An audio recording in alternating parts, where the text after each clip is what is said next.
Brandon Lee was killed at a young age of 28. He died in the middle of filming The Crow on March 31, 1993 at a studio in Wilmington, North Carolina. The single son of Kung Fu legend Bruce Lee died in an unintentional shooting incident using the Magnum 44 property gun. The death of Brandon Lee proves that work as a movie star turns deadly risky. It is often not realized by the audience, which is more focused on the end result. Despite getting paid for the scenes in the direction of the director, there are sacrifices that the stars must do: work day and night, sleep deprivation, eat irregularly, and suffer injury and even death. As quoted from a number of sources, the following 5 Hollywood artists who almost died real in the middle of filming the movie. 1. Tom Cruise. Tom Cruise is known as an actor who often plays his own horrific scenes, without a stunt or a stuntman. Usually, he can always do well. However, when Melancholy Edge of Tomorrow filmed scene, he was almost killed. At that time, Katie Holmes's ex-husband sat in the back seat of the car. Artist Emily Blunt holds the wheel. Unexpectedly, the situation becomes uncontrollable. Tom Cruise, who realized something was wrong, immediately asked his opponent to hit the brakes. His advice was ignored, so the actor was shouting, "Hit the brakes." Emily Blunt lost control. The car then hit the tree. "I was late and ended up crashing my car into a tree when I almost killed Tom Cruise," Blunt said, as quoted by People. Incident also afflicted Tom Cruise while starring in Mission Impossible 6. The 55-year-old actor hit a wall during a dangerous scene.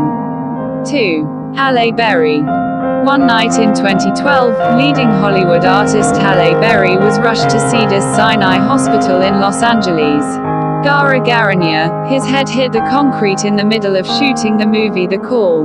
Maniata, the incident triggered the scene of his fight with actor Michael Eklund, which does not fit the scenario. "The bad guy in the movie accidentally slammed my head into the concrete," said Berry, who in the film acts as 911 operator, as quoted from The Express. "I was taken to the hospital and returned to work a few days later. Although ultimately no problem, the actress had to undergo treatment for 4 days at the hospital, until the doctor gave her permission to continue filming the movie." 3. Diane Kruger.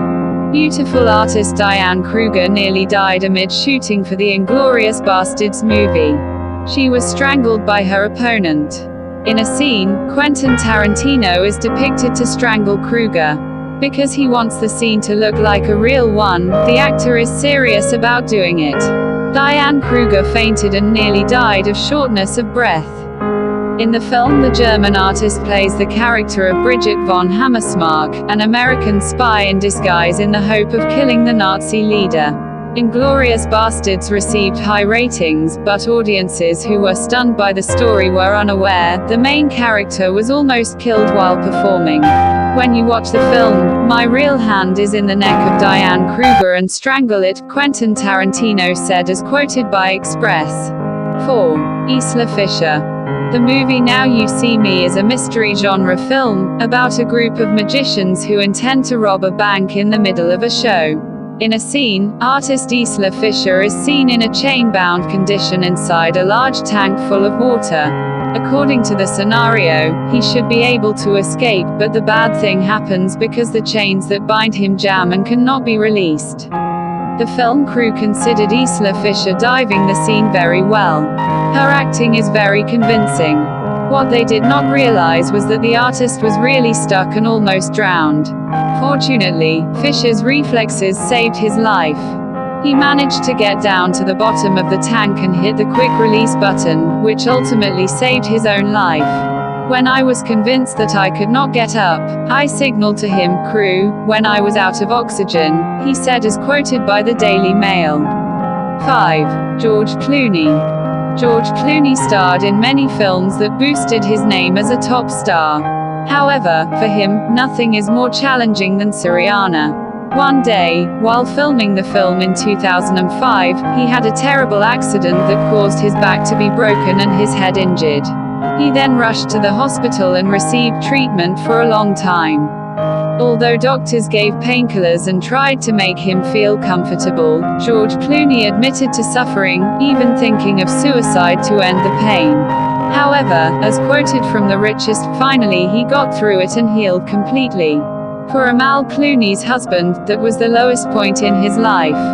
He had no idea pain could be his greatest enemy. Before the operation, it was the most unbearable pain I've ever had, Clooney said, as quoted by The Guardian. I thought about killing myself.